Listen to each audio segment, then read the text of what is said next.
I was at a conference in Amsterdam a number of years ago, and at the conference were Pracademics, and these were individuals who were experts not only in academia but also experts in professional practice. And so they travelled easily between their world of academia and the world of professional practice, and I wanted to be able to do that too. Griffith has moved strategically to the implementation of teaching employability skills as a way of increasing obviously their employability and their career outcomes. And having a Pracademic experience, it's my proposition that if staff members do so, they can incorporate into the subjects or the courses that they teach authentic learning activities and exercises. And those exercises and activities can also be recorded in PebblePad, which provides then a portfolio of that work for the students, which they can then show to their potential employers about what skills they have learnt in terms of what they will be doing in their future careers, and they learnt that at university rather than necessarily having to go out and do a will experience. So I really started planning it in 2015. So I had to be eligible for leave. I then had to have an employer. By that time in 2015, I just started to know a professional, and we had co-authored a number of articles. And so he was quite welcoming. By 2018, I was a discipline leader, so I had to find someone who was willing and able to replace me when I went on leave. So it wasn't an immediate process, it was planning over a number of years, really. Certainly, you could accelerate that, I think, in the future. My profile increased because I advertised that I was going out on this Pracademic experience by having a blog. I set up an Insolvency blog because my Pracademic experience was actually being placed in an insolvency firm on the Gold Coast, and I worked as a file accountant. The Insolvency blog was created before I went actually into the office.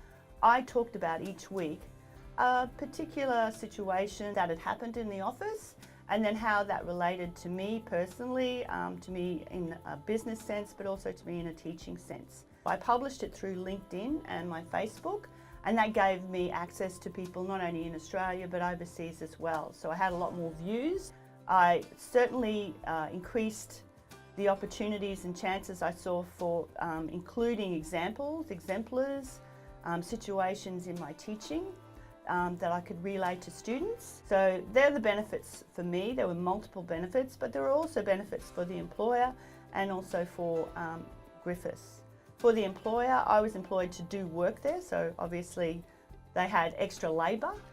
As far as Griffith's benefits were concerned, well, I think there's a closer relationship now between certainly me and the staff at where I was employed. They have, I think, a predisposition to hire Griffith University graduates, and I think that relationship is even closer. The partner there is appointing 2 interns, and they would be paid internships too.